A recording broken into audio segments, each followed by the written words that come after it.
নমস্কার বন্ধুরা, রাজকন্যা রান্নাঘরে আপনাদের সবাইকে স্বাগত। আজকে আমি একটি মেয়েদের লোভনীয় রেসিপি আপনাদের সঙ্গে শেয়ার করব, যেটার নাম শুনলে বেশিরভাগ মেয়েদের জিভে জল চলে আসে। সেটি হলো আচার। তো আজকের আচারের রেসিপিটি আমি জলপাই দিয়ে বানাবো, আর তেল ছাড়াই বানাবো। রোদে দেওয়ার ঝামেলাও থাকবে না। তো আপনারা শুরু থেকে শেষ অবধি ভিডিওটি দেখতে থাকুন, আশা করি আপনাদের ভালো লাগবে। তো জলপাইয়ের আচার বানানোর জন্য এখানে আমি 1 কেজি জলপাই নিয়েছি, আর জলপাইগুলো ভালোভাবে ধুয়ে নিয়েছি। এখন জলপাইয়ের গায়ে আমি একটু করে কাট লাগিয়ে নেব, তাতে করে জলপাইয়ের ভিতরে তেল মশলা ঢুকে যাবে। জলপাইগুলো এভাবে কেটে নেব, এই যে এভাবে পাতলা পাতলা করে চারদিক থেকে কেটে নেব। দেখতেও সুন্দর লাগবে, আর তেল মশলা লবণ সবকিছু ভালোভাবে ঢুকে যাবে ভিতরে। এই যে এক সাইডে করে নিলাম, এই যে এরকম করে। এখন এই সাইডেও করে নেব।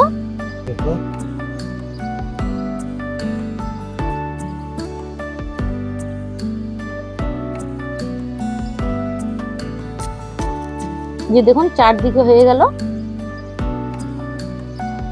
তো এভাবে সবগুলো জলপাই আমি একটা একটা করে এভাবে কেটে নেব।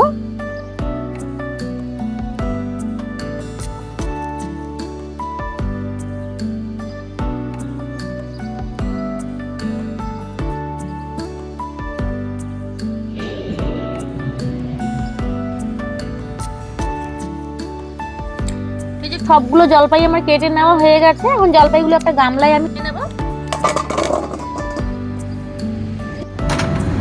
1 কেজি জলপাইয়ের জন্য এখানে আমি 500 গ্রাম চিনি নিয়েছি। আপনারা আপনাদের পরিমাণ মতো মিষ্টিটা দেবেন, বাড়িয়ে কমিয়ে। আর পরিমাণ মতো দিয়ে দিচ্ছি লবণ। এখানে একটা আমি ছোট বাটি নিয়েছি, এটা হাফ বাটি দিয়ে দেব ভিনিগার। ভিনিগার দেওয়ার ফলে আচারটা 1 বছর পর্যন্ত ভালো থাকবে, নষ্ট হবে না। এখন সবকিছু একসঙ্গে মেখে নেব।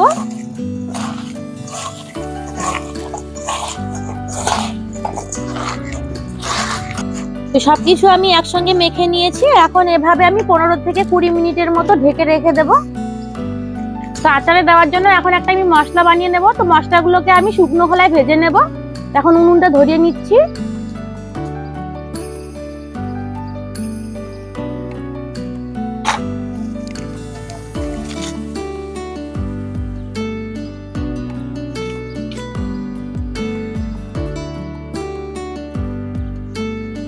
প্রথমে কড়াইয়ে আমি দিয়ে দিচ্ছি শুকনো লঙ্কা। অন্যান্য মশলার তুলনায় শুকনো লঙ্কাটা একটু ভাজা হতে সময় লাগে। এখন এতে আমি দিয়ে দিচ্ছি 1 চামচ পাঁচফোড়ন, 1 চামচ গোটা জিরে, 1 চামচ গোটা মৌরি। একসঙ্গে ভেজে নেব। তো মশলাগুলো প্রায় ভাজা হয়ে এসেছে। এখন এতে দিয়ে দিচ্ছি আমি 2 চামচের মতো কালো সর্ষে।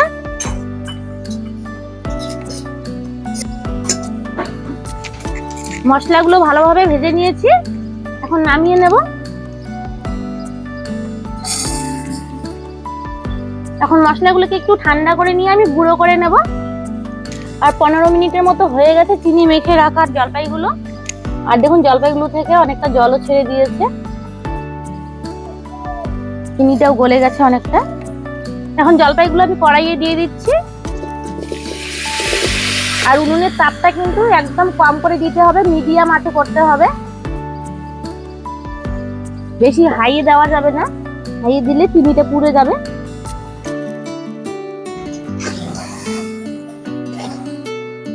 আর এই আচার বানানোর সময় কিন্তু জলের ব্যবহার করা যাবে না, জল দিলে আচার কিন্তু নষ্ট হয়ে যাবে তাড়াতাড়ি। এখন জলপাইগুলোকে আমি ঢেকে দেব, ঢেকে দিয়ে সেদ্ধ করে নেব। তো মাঝে মাঝে ঢাকনা সরিয়ে নেব, আবার ঢেকে দেব। এখন মশলাগুলো এদিকে গুঁড়ো করে নেব শিলপাটায়।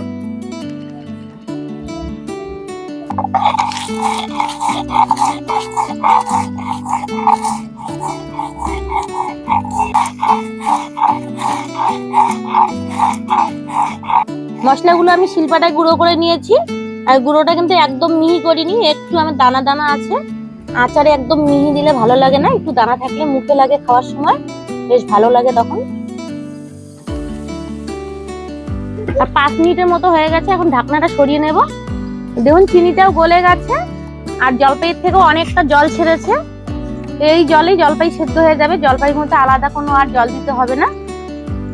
এখন এতে দিয়ে দিচ্ছি 1 চামচ ভাজা মশলার গুঁড়ো।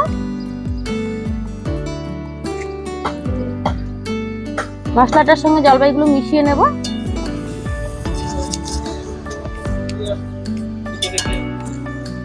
জলপাইগুলো প্রায় সেদ্ধ হয়ে এসেছে, এখন কিন্তু আর খুন্তি দিয়ে বেশি নাড়া যাবে না, নয়তো গলে যাবে জলপাইগুলো গোটা গোটাই থাকবে। এখন দিয়ে দিচ্ছি 1/2 চামচ হলুদ গুঁড়ো, আর রঙের জন্য দিয়ে দিচ্ছি 1 চামচ আমি কাশ্মীরি লঙ্কার গুঁড়ো। এগুলো ভালোভাবে মিশিয়ে নেব জলপাইয়ের সঙ্গে।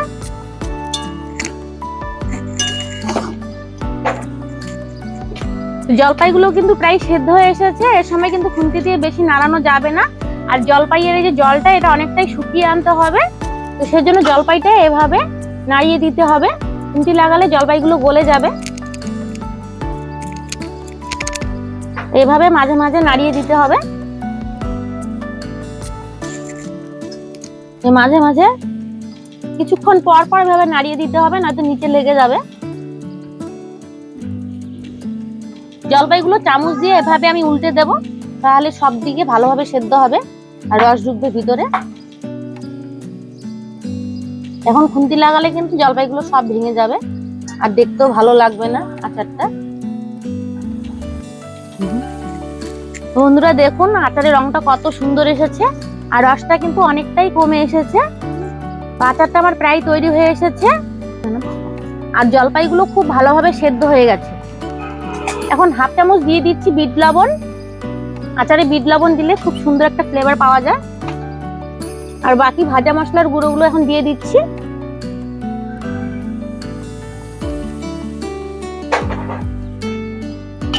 হালকা ভাবে নাড়িয়ে মিশিয়ে নিতে হবে মশলার সঙ্গে আচারগুলো। আচারটা প্রায় তৈরি হয়ে এসেছে, আর একটু আমি রসটা শুকিয়ে নেব, তাহলেই তৈরি হয়ে যাবে। আচারটা একদম আমার তৈরি হয়ে গেছে, এখন আমি নামিয়ে নেব।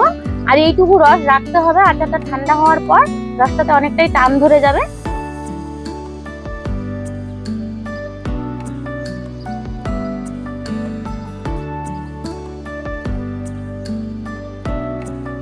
আর দেখুন বন্ধুরা আচারের রংটা কত সুন্দর এসেছে। এখন একটা প্লেটে নামিয়ে নিচ্ছি।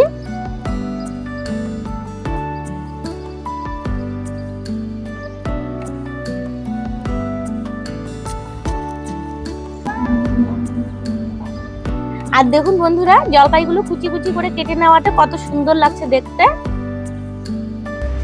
আর দেখুন বন্ধুরা একটা জলপাই আমি দেখাচ্ছি কিরকম সেদ্ধ হয়েছে।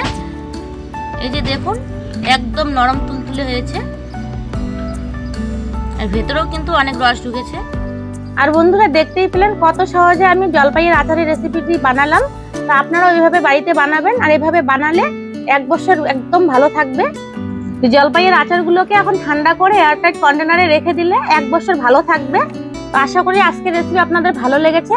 ভালো লেগে থাকলে ভিডিওটিতে লাইক করে দেবেন, শেয়ার করে দেবেন, আর আমার চ্যানেলটিতে নতুন বন্ধু হয়ে থাকলে চ্যানেলটিকে সাবস্ক্রাইব করে দিয়ে আমার পাশে থাকবেন। ভিডিওটি এখানেই শেষ করছি, সবাই ভালো থাকবেন। দেখা হচ্ছে পরবর্তী কোনো রান্নার ভিডিও নিয়ে।